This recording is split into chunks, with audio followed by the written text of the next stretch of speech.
So the NBA 2K18 Prelude is going to be released in about less than a week from today. So I'm going to be breaking down the top mistakes you should not make when making your archetype. I'm going to get straight to the point. I'm not going to waste your time. But before I get into that, right here you're going to see every single archetype for NBA 2K18 and all the badges that come with those archetypes. So if you guys want to go ahead and check out what archetype you're going to make and the badges that come with that archetype, go ahead and check out the description below. It's the first link. Go ahead and follow that dude on Twitter. He made this whole list right here breaking down every single badge for every single archetype, so go ahead and check that out. But nonetheless, let's move on to the mistakes you should not make when making your archetype. So as we all know, there is going to be a dual archetype system, which means you're going to pick a primary and a secondary archetype. I'm pretty sure you guys already know this, but I'm still breaking it down for you so you do not get lost. Let's say you decide to roll with a sharpshooter as your primary archetype. That means all your sharpshooting badges will be able to be upgraded all the way to Hall of Fame. While let's say you pick a slasher as your secondary archetype, which means that all your slasher badges will be able to be upgraded all the way up to gold. And that's what pretty much a primary and a secondary archetype is going to mean in NBA 2K18. So now that you guys know what a dual archetype system is going to consist of in NBA 2K18, now I'm going to break down the top mistakes you should not make when making your archetype a week from today. Now if we take a second to think what were the top 5 cheesiest archetypes in NBA 2K17, then it would go something like this. The first archetype would be the 6'10 point forward, which could do almost everything. The 6'7 playmaking point guard, which almost could do everything as well. The 6'2 speed boosting sharpshooter.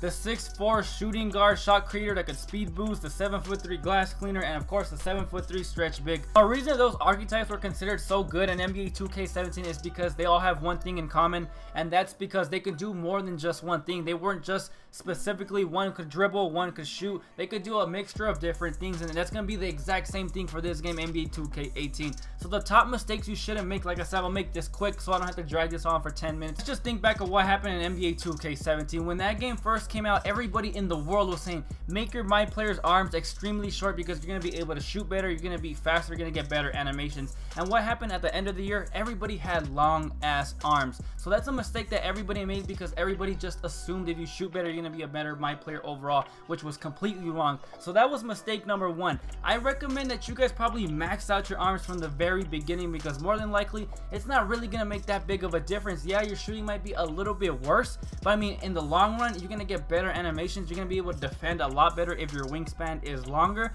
But again, that is my recommendation to you guys. I'm just going off of previous mistakes that happened in previous 2Ks and just applying to NBA 2K18. So I would consider that you guys just make long arms straight out the gate because I already know people are going to be saying do them short, but more than likely they're going to be making them long at the end of the year. That is mistake number 1. Make your guys my players arms long, in my opinion. Now instead of me just listing off every single mistake you guys can make when making your archetype, I'd rather just give you one overall big point that covers every single one of the points I'm about to make. That would be when you're making your my player for the very first time, when this game does come out in about a week for the Prelude. I recommend and I highly recommend that you guys make an archetype similar to the one that you guys use the most in NBA 2K17. So if in NBA 2K17, if you used a 7'3 stretch big, if you use a 7'3 glass cleaner, a 6'7 playmaker, a 6'2 sharpshooter, whatever the case might be, I recommend that you do the exact same thing for NBA 2K18 because more than likely 2K might switch up how everything looks. They might switch up the badges, the attribute system,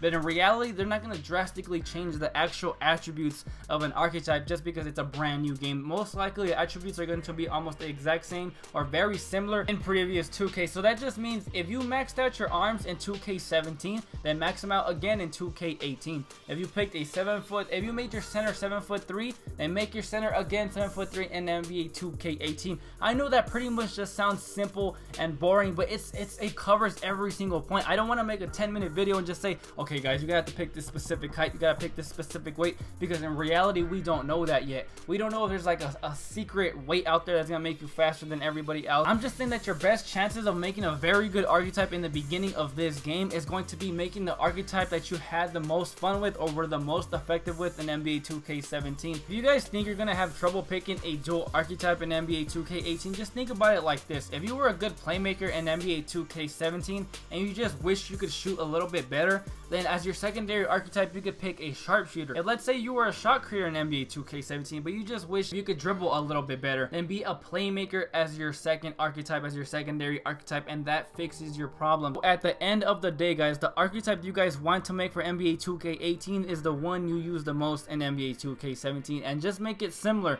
Make his arms, his height, his weight, everything similar to that archetype in NBA 2K17 and NBA 2K18, and I guarantee you all the attributes are going to be very similar in NBA 2K18. But anyways guys, that has been your boy Emperor Mufasa. Do not forget to hit that like and the subscribe button for some future NBA 2K18 content. Has been your boy Emperor Mufasa, and I'll see you guys in the next one. Peace.